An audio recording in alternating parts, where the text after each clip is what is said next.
Hello to people of Terra, today I will be drawing and summarizing the event of retracing our steps.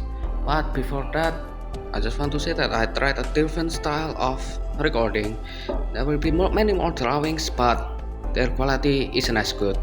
So I'm sorry about that. Well, without further ado, let's do this. In a remote and snowy nation, an unprecedented event will soon befall Kejarak. A first in its history.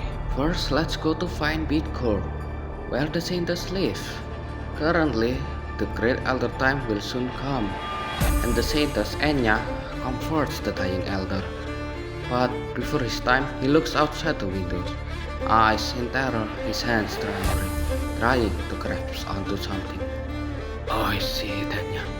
I see a precedented calamity descending upon Mount Carmel. I see origin bringing ruin to the land. I see her abandoning Kejarak. Soon his hands fall back down. Enya then proceeds to give the elder a prayer as he leaves this world. While that was happening at the Brown Hill clan, Sirius is giving birth to two children, Oak and Barry. This should be a happy moment, and yet Yucatan feels a roll on his heart as he looks outside. At the Paloros region, in a train station, Captain Monch of the Brown Hill clan is chasing a Rhineland researcher under the suspicion of stealing military secrets. Eventually, running, leading them outside. But before she could catch her, a sudden avalanche struck them, moving the mountains, carrying with it white snow, rocks, and black crystals. The first ever catastrophe that has ever hit Kejarak in its history. As soon as everyone heard the news, the three clans performed a rescue operation in the region. But during the operation, someone found an original crystal. And Shodas, who was still in the middle of negotiations with the Victorian ambassador, sent a message to the other clans to meet at a train station in the region in 1 hour. He also asked Rhode Island in help with treating the infected.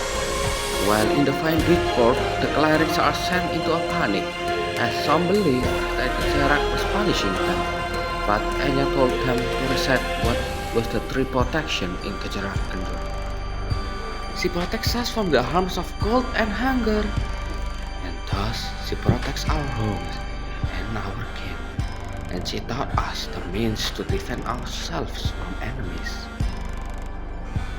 My eyes shall watch over you, my flesh shall warm you, my backbone shall protect you, while my flesh and blood shall bless you.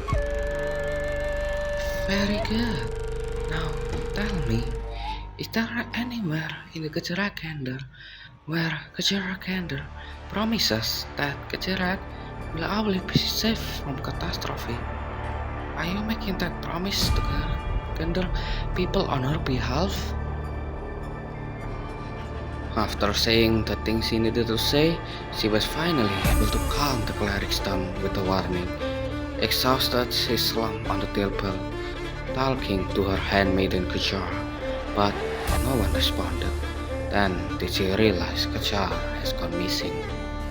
At Rhinelab observation station in Kejarak, Gnosis went in with armed Karan guards, asking for an explanation.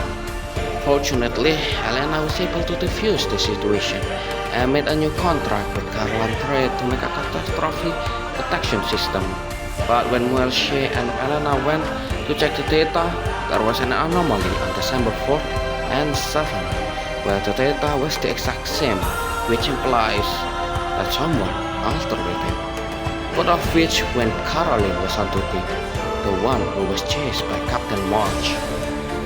Through the metal walls, shouting was heard outside the station. Protesters have gathered to demand the outsiders to leave. Gnosis managed to de-escalate the situation with the Silver Ash clan guards. Before everyone left, an elderly woman threw snow at his face and gave prayers to drive out evil before he escorted her out. During the protest, Gnosis noticed that a few people at the front shouted hate speech, yet once the soldiers showed up, they immediately left. Antiochus was still talking to a Victorian diplomat. The diplomat gave some aid supplies, but it was obvious that they had ulterior motives.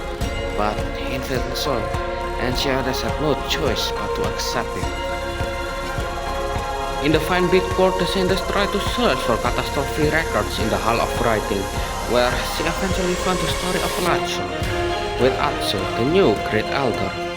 The story is about a monster where only one man can see it, not even Keceracander, because that monster is the man inner demon, and only him could have defeated it himself, same as what is happening right now.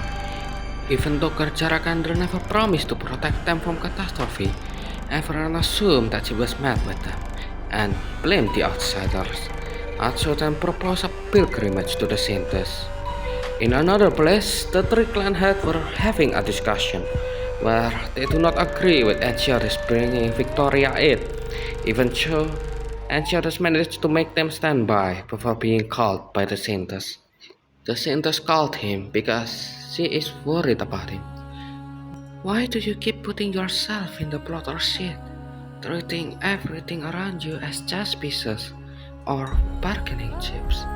Do you enjoy games like this? He replied that he has to do this because they too are doing this and that we have to play by the rules. She also called him here to declare that she will be going onto a pilgrimage. The Browntail clan had been approached by a Victorian ambassador to express their willingness in working together, but Ratatos refused them. While the Palarosh head was driving to the fine bit court, falling rocks suddenly appeared, which blocked the road ahead and had to leave on foot as overwhelming amount of rocks fell. Eventually, one of the rocks almost hit Arctos, but was saved by Gulu, who took the hit for him, bleeding from his head. In the Silver Ash manor, feeling lonely, Antia was given an opportunity when a herald of the fine bit court wanted Antiochus to submit the documents early. She grabs the documents from the butler's hand and rushes out the door. While in her pilgrimage, Enya, in a mountainous forest, was attacked by assassins, injuring her right leg. As she readied her belt and the assassin readied their bow and arrow, suddenly one of the assassin's bodies fell slump in the snow, and the whiteness of the snow slowly tinted to become red. A small and strong hand grabbed Enya by the shoulder. "Old shove bandit, how dare you commit murder at my camp while I'm away?" As more assassins emerged from the forest, the hunters grabbed Enya to run away to her home. The hunters took the Saintess to her home and treated her wounds. The Saintess then asked for the hunter's name, Joanna, but knowing that she was from the Silver Ash clan, the hunters didn't want to know her name as their clan was the one who destroyed their way of living. "Many beasts live at the foot of the mountains when I was little. For 1,000 years they lived off the land, drank from the rivers and went back to the forest to find berries and leaves. But Karlan Trade's railroads divided the mountains and rivers, forcing the beasts to risk their life crossing the railway. You even blame them when your trains runs them over. Dad, myself, and my siblings, we've always prayed to Keceracander, always paid our respects. Why are we the ones who have to pay the price?" After Joanna calmed down, they decided what to do next. The hunters decided that she will get help from her siblings in the town, but before she could leave, Enya grabbed her cloak, causing her own to fall, revealing that she is the Saintess. She immediately apologized for her insolence and bowed to the Saintess and left the room. Hulo was treated in a hospital room, yet Arctos was nowhere to be seen. After exchanging information that Antia was in an accident too, when they were on their way to the fine bit court, he realized where Arctos went. He then told Matterhorn to ask Antiochus to go to the Browntail clan at once. In the Ratatos clan territory, Arctos drew his sword, escalating the situation when the Palaros and Ratatos guard raised their weapons. But before anything could happen, Antiochus came. "Don't forget that there are plenty of people looking to take advantage of the chaos and take a piece of Kecerak for themselves. This assassination coincides with the arrival of Victorian aid. The mastermind wants to keep us from working together. The Victorian did this. They are potential suspects as in any foreign politician who attempts to intervene at this juncture. And she has managed to de-escalate it before blowing into a civil war. He then leaves the Ratatos clan place and meets Daganbraha to order her to protect Enya as he realized it was all a distraction. The real target was the Saints. In the dead of night, Ratatos once more meets the Victorian ambassador. I think your thinking has changed then. Cut the crap, assassinating the members of the clan Cerberus and clan Pararosh, driving a rift between the three clans. Is this how you intend to coerce me into working with you? I thought Victorian politicians were smarter than that. The ambassador smiles nonchalantly. I'm not sure how such a notion could have occurred to you, Madame Browntail. Assassinating the leadership of another country on their own soil? It will be tantamount to a declaration of war, if it could be proven. Driven to a corner by politics, Ratatos had no choice but to accept the deal, as someone needed to take the blame, even if they were innocent. Ratatos created conditions for the deal. Let's get straight to the point. First, I want an absolute guarantee that you will prioritize the safety of Clan Browntail and the people of my domain, no matter what happens. Second, all trade policies currently in place, so when Clan Browntail takes over from Karan Trade, and Victoria must not withdraw any assistance currently offered to Kejarak. Otherwise, we reserve the right to terminate our cooperation with immediate effect. Not something we want to happen. The ambassador agreed to the conditions without much resistance. Then they made a plan to persuade Arthos at 7 p.m., 15 hours from their current time. After realizing that she was the Saintess, Joanna is conflicted because she is the voice of Kejarakander, and yet she is of the Silverhas clan, the one who made her family suffer, even if indirectly. Eventually the sun sets when Enya decided to speak to her a bit. Of talking, Joanna opened up to her. When I first learned to hunt, I was bitten by an infected beast, and I got Oripathy that hunted every day and made those sculptures after coming back from the town to hunt, so that he could sell them in town to buy medicine for me. And he did it for years. A few days ago, that friend told me he was at the station. That day, the catastrophe happened. She starts crying, unable to form words, when suddenly someone knocks on the door. Wiping her tears, she opens the door. An old man was asking where the nearest town was, and she pointed in the direction. After that, she went back to Enya, when suddenly the sound of a bowstring was heard. Joanna and Enya lay prone, trying to dodge the arrows. Joanna managed to kill some of them, but the enemies were closing in on the house. They then had an idea to make a decoy, to make them come in the house, to confirm the kill. During that, Enya weakened them with her bell, and Joanna killed more of them. They then ran to the forest, the hunting ground for a huntress. With a field advantage, they were able to go far away, but eventually the pursuer recognized the hunter's tactic, which led her to missing and exposing herself.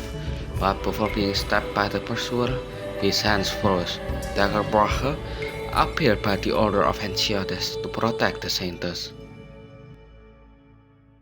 Even though Arthos knew it was a trap, he went to the meeting location, but he did not come unprepared and told his guard to search for the surrounding area.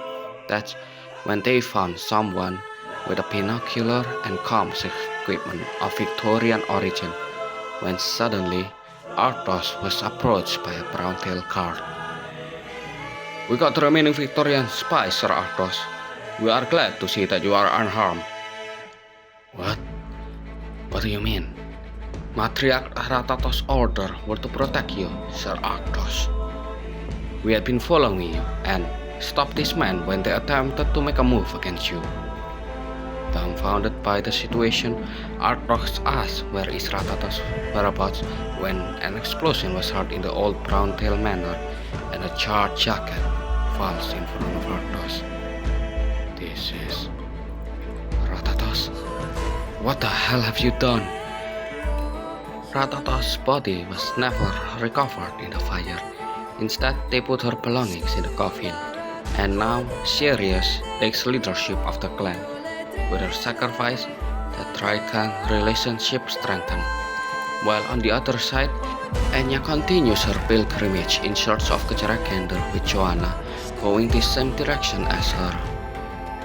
While Dakenbraher reports back on the situation of Enya to Enchiotes, when suddenly Enchiotes got a letter from Victoria that pressured him.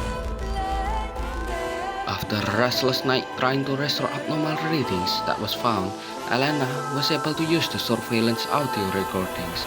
She rubs the pen against the paper to jot down the numbers. After that, copied it to the computer. The number indicates that something created an impact.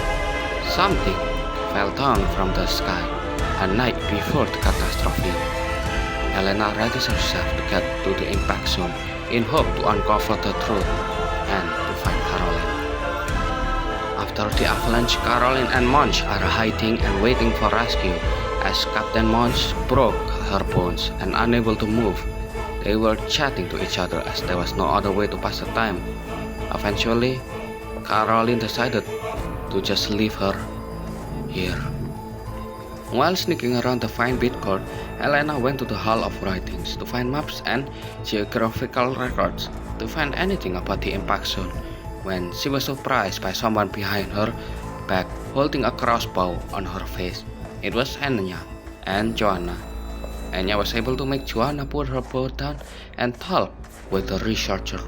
After a debate whether it was a special originum vein or Kecerakander herself that protects them from catastrophe all these years, everyone decided to work together and find out the truth. They went to the expected creation, or more commonly known as the Kecerak Casimir's mines. After the loss of her sister, Sirius went to Ratatos' room. Even though she is scared this must be done, her own feelings of inadequacy compared to her sister, she reminisces about her time with her. Eventually, after looking at a pile of documents, at the bottom of it was a communicator. An audio log was recorded yesterday, a conversation between Captain Munch and Ratatos. I got guaranteed intel about the suspicious woman. I've been watching her all morning, and I think she's planning to make a run for it. Good. Keep a close eye on her. Don't let her get away or pass the documents to anyone else. Yes, ma'am. Caroline Tried says we need to be careful and not to draw attention. Take her alive if possible. There are a lot of questions we need to ask her. I'll tell Enchiotes to send help from Caroline Tried. The Duke of Castor investigated the Kecerak Casimir's mines and found out that it was a military operation hidden in plain sight by Enchiotes. While in the fine bit court, the Grand Elder Atso is being questioned by a Victorian reporter. Even so, I am still very curious as to how a god who neither reveals its true form nor has performed any miracles as proof of its divinity can earn some people's faith. This belief seems to lack any grounding in evidence. Guess from afar, I can see that you hide your arrogance behind polite words. You try to reduce Kecerak beliefs in a most basic form of logic, which you then criticize in an attempt to extol your own correctness and wisdom. You imagine purity because you know filth, innocent because you know deception, magnanimity because you know opportunism, piety because you know nihilism. On their journey to the mines, Elena sent a letter to Mr. Gnosis Edelweiss about her finding while keeping a low profile in the market, followed by Joanna and Enya through their journey to the creation.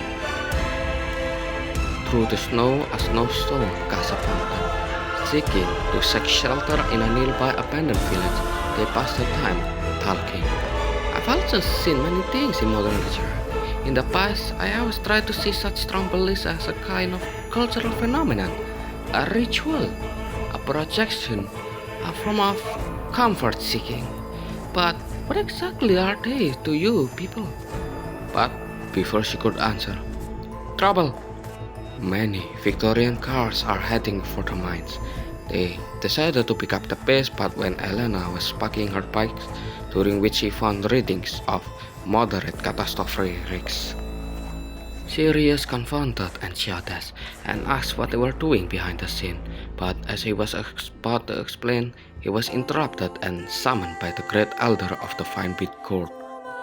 Edelweiss received a letter from Elena and headed to the mine. As he also received news of Victorians trying to get into the mines, he failed to keep them out when a Fine-Bit Court cleric interrupted them and helped the Victorians to get in, but fortunately they were only able to find failed attempts of heavy weaponry.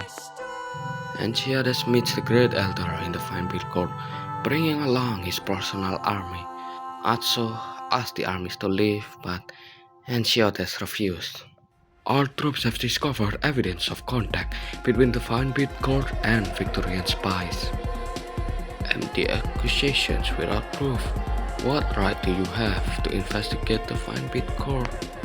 As the place is surrounded by Enchiades' army, the Great Elder and the clerics have no way but to talk with Enchiades as they wait for the Silver Ash clan to produce evidence while the Fine-Bit Court is colluding with the Victorians.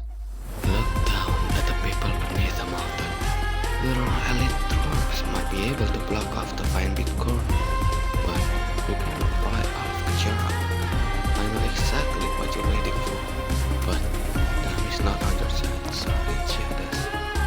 The sound of an angry mouth can be heard, as many people question why the Fine-Bit Court is being blocked by the Silver Ashes.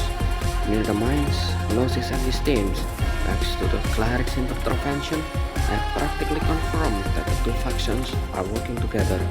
He and his teams prepare to find and capture Caroline, in suspicion of stealing military secrets. After a long time, he is finally able to get to Captain Munch. Caroline has already left the area, leaving no trace. Before passing out from her wounds and hunger, she told Sirius that Caroline has ties to Victoria and Columbia before passing out. Edelweiss and his team secured a truck that was smuggling Caroline, but she already ran far away. They then took the Victorian driver and the clerics. After obtaining the evidence thanks to Edelweiss and his team, Enchiades managed to formally arrest Great Elder Atsu and take control of the Fine-Bit Court. Outside the court, there was news that Calantred is Victorian greatest ally, turning the opinion of the public on its head. In the mines, Elena's hypothesis proved wrong as inside were only Oriron veins, no originum at all. Enyatan rings the bell by the request of Joanna in hopes of being able to call Kachara again. The vibration of the sound made something click inside Elena's head, as she felt that it had the same frequency as the data in the audio recorder. Is that just a coincidence? No, in nature, no two snowflakes are exactly alike. They then try to find out where the bell was given through Kachara history. After a bit of discussion, they managed to pinpoint the location behind the Fine-Bit Court, the path to the summit of Mount Harlan. Outside, a Victoria reporter was met with hostility when trying to interview the local, until a child gave her something that when she smelled it, it knocked her out. When she woke up, she was surprised to see a face that wasn't supposed to exist anymore. Ah, Ratatos! Matriarch Ratatos! I thought you were... Not a single burn on me. Real surprising, isn't it? When you get the chance, tell your colleagues that when dealing with the brown tails, best check the revolt tricks. They keep questioning her why she keeps taking pictures, but she keeps denying that she is a spy and that she is genuinely just a reporter. Rathatos reports her finding to Enceladus. Enceladus gave Edelweiss his position as he took the fall. Edelweiss then announces that Calantred will halt all collaboration with Victorians. In a jail cell, using his position as the Great Elder, Atso managed to persuade one of the guards to hurt their colleague and let him escape. Running through the night, as ached her legs when Caroline finally met a Victorian agent. She then told them that based on the data, that Kacharak has lost their protection. When the agent suddenly pulled out a gun, as he was about to shoot her, Caroline sighed and a smoke bomb covered the area. The sounds of guns filled the battlefield when a lone car of the Maryland Foundation picked Caroline up. The Victorian agents futilely shoot the car as it drives into the distance. So, out of all the Victorians sneaking around Kacharak, you happen to be the only actual reporter who's after the truth and righteousness and such alike? Well, you don't have to be so rude about it. My name is Alberta. If you're familiar with the Victorian newsprint business, you would have that name in conjunction with many articles about the truth that were deemed unprintable. Even though she still has a bit of suspicion left, she trusted Alberta before they decided to go to her news station crew. When a stun grenade came out of nowhere, knives started flying in the room. Dagenbracher picked one of them and found out it's the Trilby Ushers. They questioned Alberta if she was the one who leaked the place, but it was actually because her camera was bugged. They then go to the Fine Bit Court as it would make it harder for them to assassinate them. On the way to the top, Anya and her gang meet Elder Atso. He asked them to seek shelter and wait for both Enceladus and Duke of Castor to be worn out, in hopes to make things go bad. But they refuse because sometime soon another catastrophe will hit, and they want to meet Kajarakandar. It is meaningless because Kajarakandar does not exist. There is only one thing I wish to ask you. Do you believe Kajarakandar exists? I do. They then made a bet that if Kajarakandar truly exists, then Atso will renounce all his schemes regarding Enceladus. But if Kajarakandar does not exist, then the Saints shall return to the Fine Bit Court with him and regain control of it. The Duke of Castor invites Enceladus for a talk about Gloriana, but if he doesn't come within 6 hours, this will be a bloody history for Kajarak. She also ordered the Trilby Ushers to search for the dead Rathatos. In the depths of the mountains, Enya party came across a cave as they searched for Kajarakandar. Elena is still surprised that she doesn't see any original veins. Fortunately, as they were searching for clues about Kajarakandar, they found an unnatural rock formations, which seems to be a door of some sort. As they don't have much time, Elena suggests to blow up the door. Enya agrees. Oh, Kajarakandar apa? Pardon the intrusion. It's all in the name of truth. The Trilby Ushers found the place where Rathatos is hiding. Even though they were cautious of Dagenbracher, they were still caught by surprise when one of them was sent flying into the wall. She fought valiantly against the sheer number of the Trilby Ushers, but fatigue eventually reached her, when suddenly smoke bombs covered the place and the sounds of arrow can be heard. The Trilby Ushers decided to retreat as an outside force has interfered. The source of the arrow and smoke bombs were from Sharp, an elite operator of Rhode Island, and others who followed him. They also requested reinforcements. The people of Kajarak isn't willingly putting themselves down. The Pararos decided to prepare for the wars in the border, while Enceladus and Gnosis made their final preparation in the factory.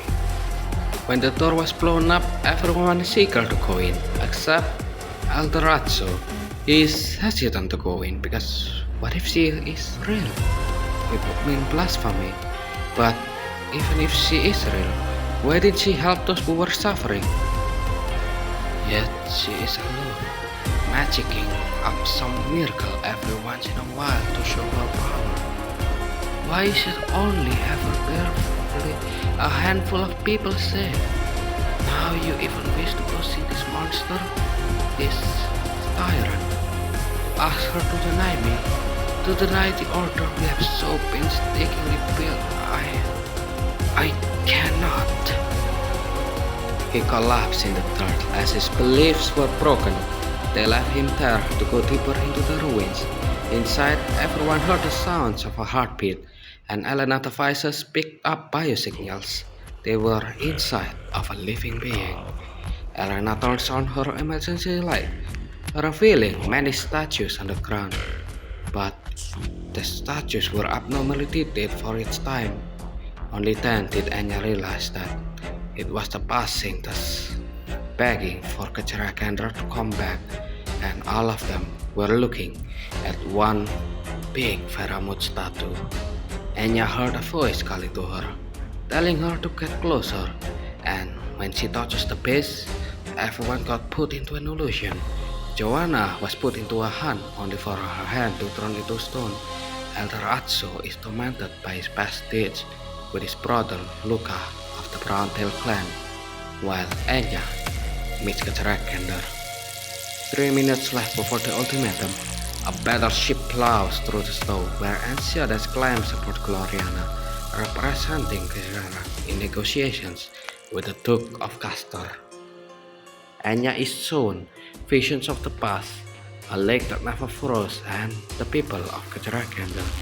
She then asks her handmaid, "What? Are you Kecer?" "Oh, now that's a question and a half. What a headache. A very, very long time ago, I only knew that my body was massive, no different from mountains and rivers themselves. The land once teemed with my kin. Before the darkness ascended, they already had names assigned to them by beings of the past. Paramount, children of the planets, lords of the land. In comparison, I am not that much older than your most ancient civilizations. If you were to ask me, I prefer to see myself as a form of life. Really, I much prefer the name of Keceragendra. Unfortunately, I am not what the people crave. I am not a god who has power over all." They talk about our journey here, but eventually they had to bid farewell to each other as the Faramut once more went to sleep for a long time. "Go, Enya." "But where?" "Go, drive away the lust of the darkness and usher in a new tomorrow." The illusion dispersed, waking everyone up. In the Saint's hand was a snowflake. It does not melt nor fade. It is unmoving. Elena then told them that they were knocked out for 5 minutes after Enya touched the statue's base. Elena then heard another warning. Within 3 hours, a catastrophe may occur and wants everyone to be evacuated. But Enya insists on going somewhere else. While living through the passage, they see Elder Atso crying because of his unfaithfulness. The Saintess then absolves his sins. Ensiades used an altarally hidden and controlled by Sirius and Ratatos to blow up place near him to intimidate her. Do not use military force, as the artillery is hidden. They do not know how much or powerful the artilleries are. Unable to gain the hostage reporter and unable to judge how much military might Keceragendra possesses, she is forced to back off. After Dagambar had summoned 3 archers on her own, she is bleeding a lot. They are trying to bandage her up as they wait for the situation outside to subside, while Sharp and his team take guard in front of the area. Enya changed to her most solemn clothes as she ascended Mount Carlan Peak.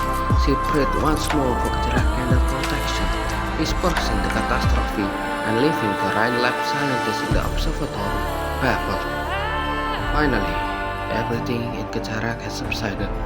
Dagambar has regained consciousness, and Ensiades meets Jackson, the vice president of the Colombian Union, to talk and manage deals between Keceragendra and Colombia. Enya punished Atso and his followers, but understood that they only did it to protect Keceragendra, so she gave them some leniency. After a while, Elena managed to decipher the extraterrestrial object that fell down, and most of the personnel in Rhine Lab did some research on it. Most of the party is broken, but some of the stuff they do recognize has elven DNA in it. Anya snuck out of the court to see the meteorite. Elena then pulled out a sonographic imager. Surprisingly, Anya feels familiar with it. It looks a lot like ancient Kerjarak symbols. Together, they decipher the message, and it reads, "Destruction has arrived."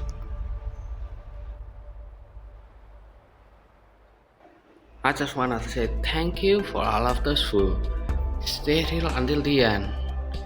This was quite the long project, especially I had to crush it down in like 3 weeks.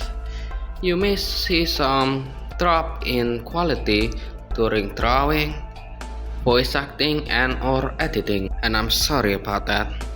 And also I'm sorry if I butchered any pronunciation, cause I don't know how to spell them. Once more, I'm gonna say thank you for watching the video, and good night, people of Terra.